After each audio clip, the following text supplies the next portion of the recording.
भीमा कोरेगांव का सच।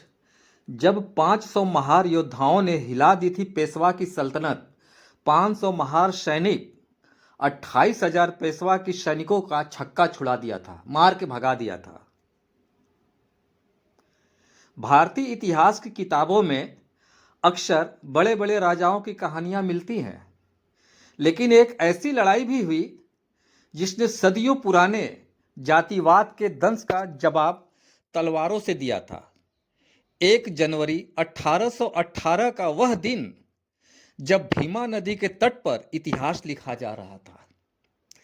एक तरफ थी पेशवा बाजीराव द्वितीय की 28,000 सैनिकों की विशाल फौज और दूसरी तरफ अंग्रेजों की मात्र 800 सैनिक। अंग्रेज के सैनिक में 800 थे, जिनमें 500 महार योद्धा थे। यह केवल एक युद्ध नहीं बल्कि आत्मसम्मान की एक बड़ी जंग थी। उस समय की व्यवस्था इतनी क्रूर थी कि महारों को के गले में मटका और कमर पर झाड़ू बांधकर चलना पड़ता था। गले में मटका इसलिए ताकि उनका थूक जमीन को अपवित्र न करे, और झाड़ू इसलिए ताकि उनके पैरों के निशान मिटते चले जाए। इस तरह की व्यवस्था उस समय पेशवा बाजीराव के समय में थी। बताइए कितना क्रूर। युद्ध से पहले महार योद्धाओं ने उनके पास जाकर के सम्मान पूर्वक उनकी सेना में शामिल होने का आग्रह किया था, लेकिन उन्हें बुरी तरह अपमानित कर, बेइज्जत कर भगा दिया गया। इसी अपमान ने उनके भीतर प्रतिशोध और न्याय की ज्वाला जला दी। जब बातचीत के रास्ते बंद हो गए तो इन योद्धाओं ने अंग्रेजों की सेना की ओर से लड़ने का फैसला किया।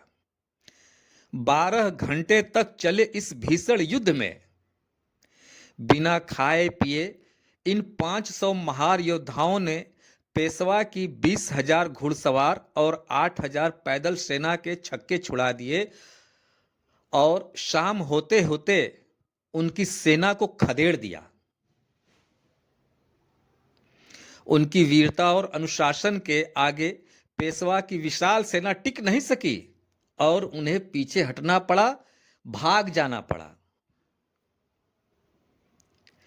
इस विजय का सबसे बड़ा राज था सदियों का दबा हुआ गुस्सा और बराबरी की चाहत।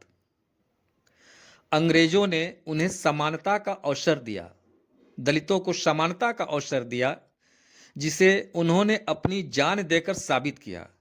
इस युद्ध में 22 महार सैनिक शहीद हुए, जिनके नाम स्वर्ण अक्षरों में विजय स्तंभ पर अंकित हैं। इस जीत ने केवल पेशवाई शासन का अंत नहीं किया, उनके जुल्मों का भी अंत कर दिया, बल्कि आने वाली पीढ़ियों के लिए यह स्वाभिमान का प्रतीक बन गया। 1927 में डॉक्टर बाबा साहेब अम्बेडकर ने यहां आकर इस शौर्य को नमन किया, जिसके बाद यह स्थान हर साल लाखों लोगों के लिए प्रेरणा का स्रोत बन गया। और 1 जनवरी को बहुत बड़ा यहां पर एक तरीके से कह लीजिए कि मेला लगता है और बड़े दूर दूर से लोग वहां आते हैं और उन महार सैनिकों को नमन करते हैं।